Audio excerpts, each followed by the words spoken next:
Yo, what is up, everybody? How you doing? I'm back.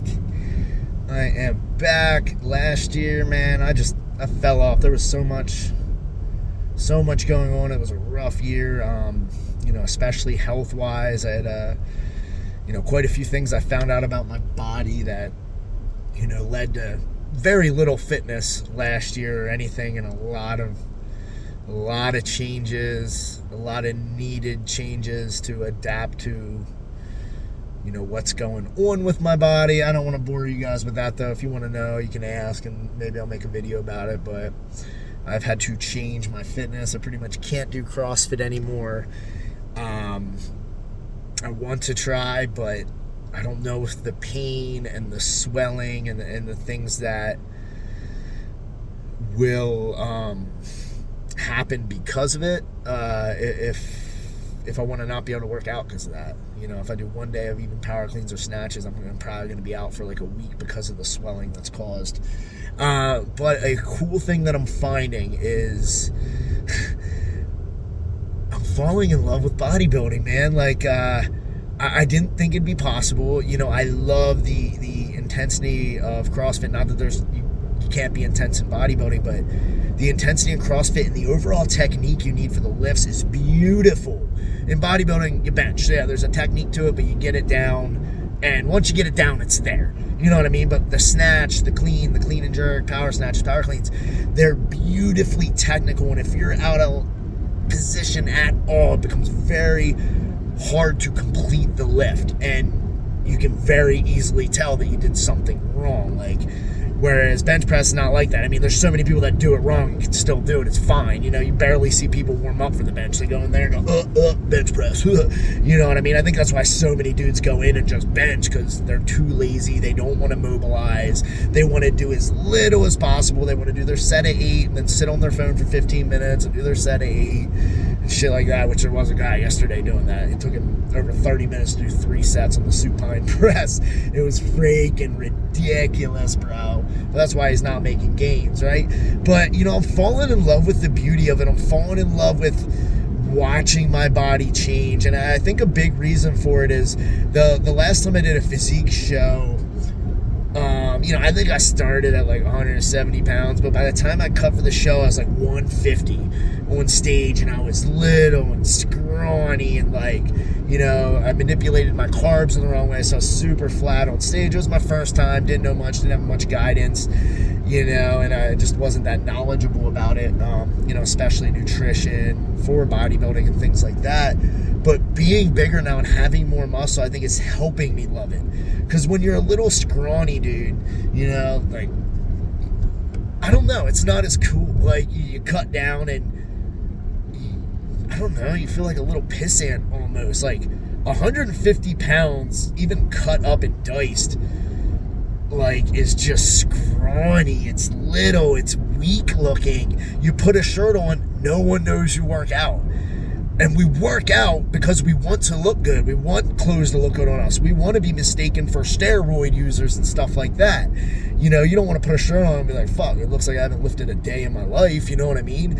And that's how it is with the all-natural bodybuilding and stuff. You can get kind of big, but then once you cut down, you just look like a normal person. And who wants to look normal when you train your ass off? So being bigger, being up at 200 pounds, and knowing that when I cut down, I'm going to be 180, maybe 175 diced up, if I can get to 3 to 5% body fat. I think my first show, I probably won't be able to get quite that low. Maybe I'll get to 5 to 8. We'll see. I do plan on doing a show. I'm still, trying to pack on some size, and, I'm not big enough to need to even things out yet, but my left lat just does not contract like my right one, so I've really been working hard on that left latissimus dorsi and getting it to contract and even out with the right one. I don't know if it's because my hips are off or not, but my whole right lat and my whole right QL are overdeveloped compared to my left side. It's kind of pretty blatantly obvious, especially if you see me bend over for a deadlift before I tighten my back up. My right QL sticks up 2 inches more than my left. It's a crazy overdevelopment. So I'm really working on evening out that QL, and then even my left lat just has a good bit less size. It's pretty dramatic. I don't know if it's from, shoulder injuries or my hips being off or what. Even my glutes are a bit off. My right glute is exponentially littler than my left, and I think it's because of how overdeveloped my right QL is. So those are little things I'm working on. I know, like, big bodybuilders are gonna be like, hey, you're not big enough, you're only 200 pounds, you shouldn't be worrying about evening things out. But I am a little bit. I'm hitting, bilaterals on everything, and even unilaterals, but then with my left side, I'll always add in just 2 to 3 extra sets of a nice left arm cable row only, and just skip the right hand, and really working on like staggered stance, deadlifting across the body to just fire up that left QL a bit more. But even with that, I feel that right QL wanting to take over because the drastic's so different. The difference is so drastic. But I'll have to show you guys sometime. And if you guys have any tips on how to even out the QL, I'm finding it so insanely hard because they're in such close quarters together that my right one always wants to take over, even when I do stuff that, should only enlist the left QL. But they're in such close quarters around the spine, it's hard. And maybe it's a mental thing. I'm just so used to feeling that right QL much more that I'm still feeling it, but I'm feeling it a lot less and the left one a bit more, which is really cool. So I'm falling in love with the process. I'm adding my intensity that I love. It's one thing that I love about CrossFit. It's sweat, it's work hard, it's go at it. It's multiple reps, multiple sets, different movements. So one thing I found is I had to I love supersets, I love intensity, I love just dripping in sweat. And with bodybuilding, if you really want to put on size, sometimes you're not going to drip in sweat. You need to work hard and be intense, but you also need that rest between sets. So I'm doing good at, getting my heavily implements in, but then also working in my pump stuff and not doing supersets with everything, because I love supersets, I love drop sets, and you don't want to do that with everything. You're not going to grow. So I'm falling in love with the sweet science, and I'm even falling in love with posing. But again, I think that's because of the size. When I posed before, I was so little and scrawny. That's what I felt. Little, scrawny, depleted, like I was wasting away to nothing. Like, who wants to be 150 pounds cut? Like, we want to be 200 pounds and cut. Like 100, I don't know, man. You just look scrawny, little, and again, you put a shirt on, you don't really look buff unless maybe it's a sleeveless and your arms are showing off a little. But, we all want to be mistaken for roid users, right? We all want to be like, yeah, he's on test, whether you are or not. You want people being like, yo, that motherfucker's on testosterone, So it's really cool falling in love with bodybuilding, falling in love with the training, having to adjust my intensity and stuff like that, and really work for growth instead of just overall performance. So it's a really, really cool process I'm finding. It's something I didn't expect. I thought it was going to be much harder than it is, and I'm really eager to see what my body looks like when I do finally pick a show and start a nice long cut and drop my body fat. And being body dysmorphic, it's hard to look at my body and love it and not pick apart every tiny little imbalance, which I still do, again, because I'm not big enough to be picking those imbalances apart. I need to just put in good work, put on size, and just keep it up. So, I just wanted to do a little update, let you guys know I'm back. I'm going to be doing bodybuilding stuff and just random content. I love this channel. I just love to talk. But I wanted to let you guys know I'm falling in love with bodybuilding. It's a super sweet thing. It's something I didn't expect. And it's pretty cool. And I'm even falling in love with back day because now I'm starting to really feel my back activate, which is something I had trouble with before. My back was just an area that it was strong, it was thick, but I just couldn't really isolate and feel the pump in it. And I'm starting to feel that, especially my left side. So it's a pretty cool thing, so I'm going to start pumping out some videos again, more on the bodybuilding stuff, and, hopefully one of these days I can start mixing in a little CrossFit, or at least the Olympic lifts once a month or something like that, just to have fun with them and keep things different and, utilize the movement of the entire body in those beautiful and technical and explosive lifts. But I am falling in love with bodybuilding. It's a super cool thing. I can't wait to try to compete. It's the first sport I ever did where every sport I've ever competed in and trained for, I always felt like I could be the best or one of the very best. This is the first sport where I'm like, I don't know, man. Let's just do it for fun. I don't think I'm going to do well. I don't think I'm going to get on stage and people are going to be like, I want to look like that dude. I don't think I'm that type of person. But you never know. And then, I think a tougher thing is I always liked being the guy that looked fit but could also do badass things. And in bodybuilding, it's different.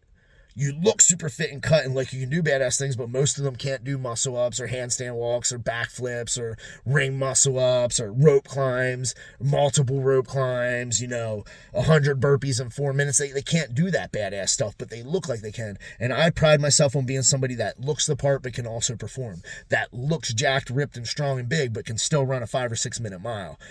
So I love athletic performance. I'm still definitely going to keep that hitting my cardio, because I like to be able to do badass things. I like to do kip ups and stuff like that. Now with my wrist, again, because of the health issues, I don't think kip ups are ever going to be something I can do again, because I don't think that rolling wrist angle is going to work with the G mutation I have. The swelling and the pain is just too drastic. But it's been super cool. I can't wait to see how much more I fall in love with bodybuilding and building my body, getting bigger and putting on size, and just messing around with different things that will enlist the results I want, working, on different amino acids and stuff like that to really see what they can do for the body and have fun with it and see what this sport can do for me.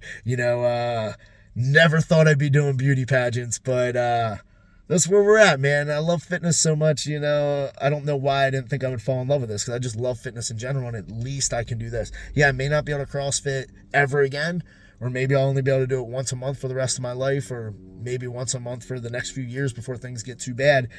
But I have to embrace being able to do what I can do, and I have to love it, because there's people out there that can't even do bodybuilding. They can't do anything. They have it much worse than me. So for me to sit here and be like, oh, boo, I can't CrossFit, I can only bodybuild, is kind of a pathetic mindset. But I'm really liking it. It is tough to look at my body and like it, again, being body dysmorphic. I just want to pick all the bad things apart and things I need to work on, but I'm doing good at countering that by looking at the things that are doing good, the things that are even out, the things that are contracting better, the veins, the hypertrophy, the volume of the muscle, and the the glycogen upload in the muscle, and just how you look, and not only looking good in the gym, but getting to the point now outside of the gym I look like a bodybuilder. I've never considered myself someone that was big, and people have been calling me big and jacked and big shoulders, and I'm like, I don't see myself as that, but I was always a 170-pound CrossFitter. I'm a 200-pound, I don't know if you could say bodybuilder, because I have not competed yet, so I don't know if you can say bodybuilder, but I am embracing it. I'm starting to put on the size of a bodybuilder. I'm probably going to go more physique, maybe classic physique. I got to do some more research on it. I'm not that knowledgeable in it. I got to look at the weight categories and the classes, and I've been posing too, but I got to get the poses down, especially for whichever class I want to do, because they're all a bit different. And I got to figure out what works for me and shows my body the best, which angles and things like that. So I've been playing with that. I've been posing 5 minutes after every lift, almost every lift. The holidays have made it crazy. Things have been tight, but that's cool, trying to get that down the flex. And the conditioning, man, the conditioning and the stamina to hold those poses and stay tight is brutal. But I'm excited for this new path I'm on. I'm excited to bring you guys content. Please comment, ask away, give me ideas, give me tips, tell me what's worked for you, what you like. Maybe you have your own story about falling in love with bodybuilding. Share it, please. Let me know. I'd love to hear. I hope you guys have a wonderful day. And as always, stay fit.